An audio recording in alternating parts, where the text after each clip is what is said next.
Hello friends, today's topic is microbes or microorganism. They are tiny living things that are found all around us and are too small to be seen by the naked eye.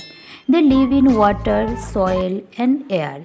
The human body is a reservoir for millions of these microbes and these are called microorganisms. Some microbes make us sick, others are important for our health. The most common type of these microbes are bacteria, viruses and fungi. Now about the discovery of the microbes. It is discovered in two eras, that is one is called discovery era and another one is transition era. The possible existence of microscopic organism was discussed for many centuries. Now about the types of microbes. The major group of microorganisms namely bacteria, archaea, fungi, algae, protozoa and viruses.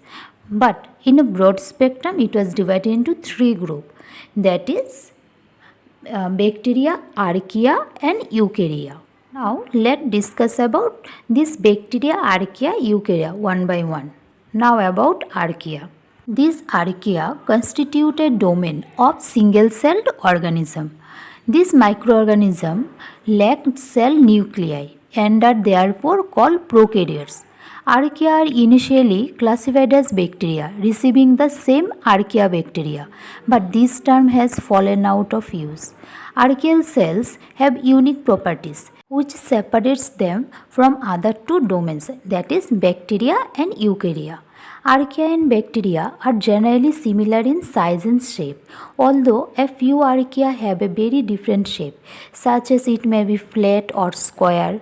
Despite this morphological similarity to bacteria, archaea possess a gene and several metabolic pathways that are more closely related to those of eukaryotes. Archaea are a major part of Earth's life. They are part of the microbiota of all organisms.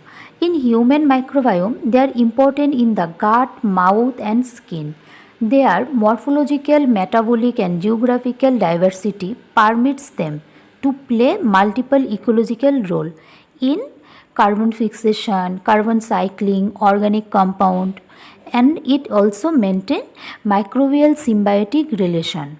Now about bacteria. They are single-celled organisms. Some bacteria need oxygen to survive while others do not. Some love the heat while others not. Well-known examples of bacteria include Salmonella and Staphylococcus bacteria.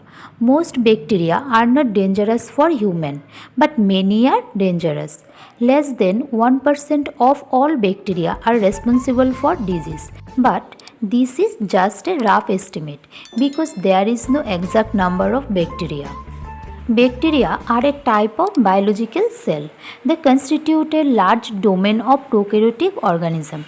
Typically, a few micrometer in length, bacteria have a number of shapes ranging from sphere to rods or spirals.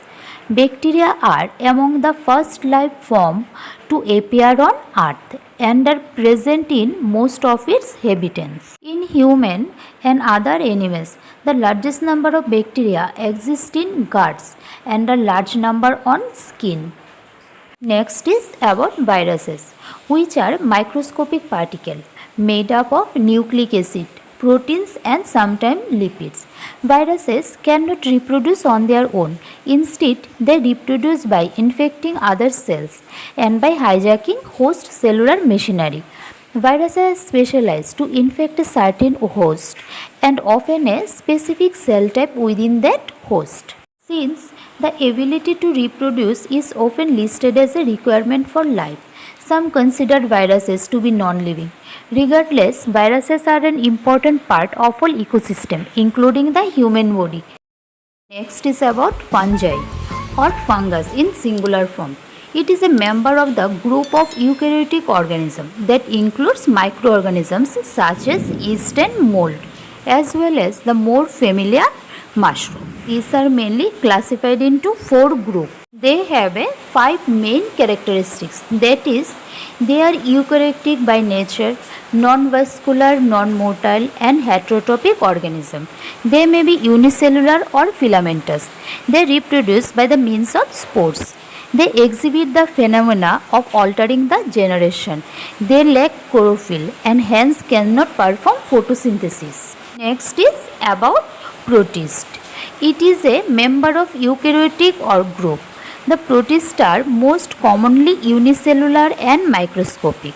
This is a highly diverse group of organisms that are not easy to classify.